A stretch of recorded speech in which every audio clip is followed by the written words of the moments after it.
a lot of our stories. But either you could dwell on it, or you could take that hopelessness and say, I don't ever want to feel like this again, and let it drive you, and let it be that passion, and let it be that hunger, and let it be that intuition that you get to take advantage of every opportunity that you possibly can. The world is at the palm of your hands. It all depends on what you're doing with it.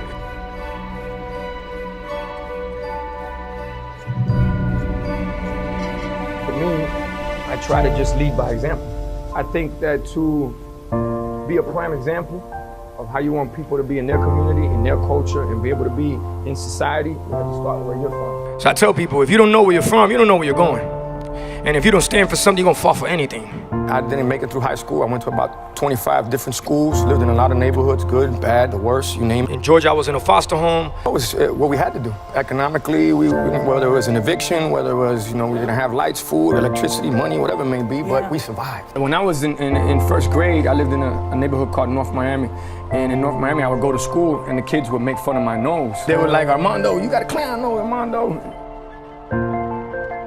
I started working when I was 5 years old at a flea market on Northwest 7th Street and 37th Ave. And from there, I parked cars at 6 years old. I cleaned bird cages at 7. I sold everything with my mom. My mom sold everything, you name it. So I would knock on doors with her, and I learned what that rejection felt like. But the rejection, again, became gasoline to the fire. And all of that taught me how to appreciate hard work and opportunities. And that's what I learned from growing up. Being there in those situations and just appreciating anything you got your hands on, whether it was a piece of food, a place to stay. Yeah, I was always around some trouble. It came to a point I was doing something outside. My father had told me in Spanish, he said, Armandito, come here. I was taping pistols to the bottom of the car. Since when are you a mechanic? I'm like, oh boy. He said, you keep doing what you want to do. It's your life. But 2 ways this is gonna end up. I'm telling you right now. He said, dead or jail. The lessons from my youth that were very important to my success. Remember, when you're growing up in a certain environment, you can easily become a product of that environment. My environment was, you're either playing sports, you're selling dope, or you're going to prison and dying. It's that really that simple. That's the multiple choice, A, B, C, D, that's it. What I learned from that is I got a chance to see what I didn't want out of life growing up. And I would say thank you to my mom. I love you so much, but more than giving me love, she gave me survival skills. She taught me how no matter what, no problems, just solutions. So we always found a way to make it happen. And living in all these neighborhoods and going through the system, I just feel like the system was built to fail you instead of push you through. But these aren't things it's not to play victim, it's to play victor. This is what makes me victorious. This is what makes me who I am. Because you take all the negatives and you make them a positive. So to me, that's the biggest lessons that I learned growing up, was just watching that hustle, watching that struggle, watching that sacrifice, and feeling that sense of hopelessness that I never wanted to feel. Well, I learned how to deal with it, but I never wanted my kids to feel that. I never wanted the ones that I love to feel that. And I made a decision when I was about 6 years old. So my decision was, you know what I want out of life? I want security, stability, and protection. Because the environment that I was living in, it was just unpredictable. At any given time, anything could happen. Miss Martinez was the one that told me, the biggest risk you take is not taking one. If it wasn't for her, I'd be dead or I'd be in prison. And I always thought about that. And it stays in my mind. So anytime I feel a little iffy about something, I just think about her. Take that risk, man. Take that challenge. It was so special to have somebody really say, hey, all I want from you is when you win an award one day, just mention my name and say thank you, because I believe in you. One of my best friends was Dominican. His name is Junior. And one day we were on our way, we're in the neighborhood. In the neighborhood, they used to fight dogs. It is what it is. It's a part of the culture. And we were on our way to a pit fight. Junior turns to me, he's like, that's your name. Your name's Pitbull. Yeah, got a little ring to it. I like that. Pitbull, Pit, yeah. And then as I did my research on pit bulls, they're stereotype dogs, as people feel that they're very aggressive, but they're not.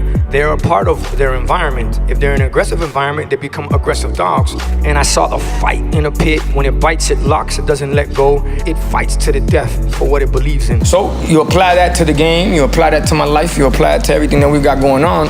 That's basically what it's become. And for life, I feel that it's always a fight. I don't understand the word lose. I don't understand the word can't. I don't understand the word fail. I understand the word learn. When you work so hard to get to a certain level, you Google pit bull right now, I come up before the dog. I always say it's the truth. I'm the only legal pit bull in Dade County because they're all illegal in Dade County. And what I stand for is, I stand for the world. But anywhere I go in the world, I represent 305 Dade County, Miami to the fullest. If it wasn't for the city, I wouldn't be who I am. And that's what this pit fight for. I love the hustle, love the grind, love the fight. Why does it rejuvenate me? Because when you love it, they say when you do what you love, you'll never work a day in your life. And to me, I love that. I don't like things handed to me. I like to earn it. If you earn your keep, it's fair for you to fight for it. It's about showing up, don't talk about it, be about it. And that's why when you hear me say, take your life from a negative to a positive, what's a story without ups and downs, valleys, peaks, losing? You know, you gotta lose, you gotta slip, you gotta fall. Everybody does. They're not mistakes, they're must-takes. And you don't make mistakes, mistakes make you. So you gotta just take it on. Welcome it. Welcome it. Let it knock you on your ass. You can knock me down, but you won't knock me out. Nobody gets on a roller coaster that just goes straight. And life's a roller coaster, baby. You want it to go up and down and tear and twist and do all of that because that's what makes it worth living. Failure is the mother of all success. If you don't lose, you don't appreciate a win. That's like a boxer that says he's never been hit. Doesn't exist. It's like a ball player that's never missed. Doesn't exist. But if you're able to pivot, always find a way to mutate, modify, then you'll be all right. But how does that happen? You gotta challenge yourself. You gotta take the risk. The biggest risk you take is not taking one. You gotta be able to think out the box and go, even though everybody's going right, I gotta go left with this one, but you're listening to your gut. I've been raised off of a lot of motivation. My mother, when I was younger, she would put Anthony Robbins tapes, in the car. It's just always keeping me motivated and inspired, so I've always looked for positive ways. So I've done the same thing with music. Patience, passion, perseverance equals success, and working hard. In the music game, you gotta give somebody a good product, make sure they like it. So the difference is my product, you don't snort it, you listen to it. And being an entrepreneur is understanding that the word no is a great word. And no, they taught me, and O means new opportunity. I love rapping, I love having a great time and telling a story. But what I like to do is show people growth, maturity, and evolution. So a lot of people tell me, it's like, hey Chico, how come you don't rap for the streets no more? I tell them, it's real simple, dog. I rap to get out the streets, not to stay in the streets. Even if you're in the streets, can you imagine, why would you want to push the same product everybody pushing? Now you got to fight for territory. Now you got to fight for a spot. Now you got to fight for a hole. You got to fight for a trap. Imagine if you come up with your own product. Nobody looking at what you're doing. You got your own hole, your own trap, your own block, your own everything. Now you create your own city, your own world. So if you got good karma, then the law of attraction is going to give you great karma. So I think if you're a good person, good business, and work hard, create that reputation, and the puzzle comes together. And the law of attraction, I believe it exists. I'm constantly writing down my goals because I'm writing records. Good thing is that once a record goes, it's basically like your goal is now out there in the universe and everybody's helping you on that goal. Listen, yes, they're party records, you're having fun, you're enjoying, but there's messages in here. You go from either hearing a record to really listening to the record, and then you start to connect the dots. You gotta envision it, you gotta focus, you gotta believe in it, and you gotta get used to the word no. The word no becomes yes. Simplicity is the key to success. So I'll round up that with this. In the word can't is can, in the word don't is do. In the word won't is one, in the word impossible is possible, and in the word impossible is impossible. Once you figure out you're possible, you can break through any barrier, any border, there's no limits, and you live life how you want to live it instead of life living you. My mother always told me nobody's dumb, nobody's stupid. It's just, you gotta figure out how you learn. It's almost like think of it as a garden. You plant certain seeds. Some grow quicker than others. Some take a little longer. Some need more TLC than others. But living in this society of instant gratification, I want you to understand this. It's a marathon, not a sprint. And more than anything, at a young age, understanding that it's not about the money. My mother always said, money's a passport, allows you to come and go, but it does not make you. You work hard for the money, so the money work hard for you. Money don't make you, you make money. Make a difference, take a risk. That's how you really live out your dream. But if you're worried about what everybody's talking about you, forget about it. Then you're caught up in the noise. I still got a BlackBerry. What does BlackBerry allow me to focus on? Family, business, that's all I need to focus on. I don't care what they say about me or they don't, because you'll never make everybody happy. That's for sure. I never got caught up with the fame. I never got caught up with being in the club every night. I don't even get caught up with social media. And it doesn't allow the noise to come in. When we were growing up, they say, believe none of what you hear and only half of what you see. Now it's believe none of what you hear and none of what you see. So my biggest advice to you guys, don't get caught up with the hype, because everybody now They try to act like they're living a life that they're not. They try to be somebody that they're not. And I'm telling you because I deal with it. It's a part of my industry, a part of my business. But it messes with me when it influences people that are trying to create something in their life. So don't get caught up with that. And that's why I would dislike for you guys to lose your life and time just staring at a screen all day, worrying about what other people worrying about. I'm telling you, again, life do like this.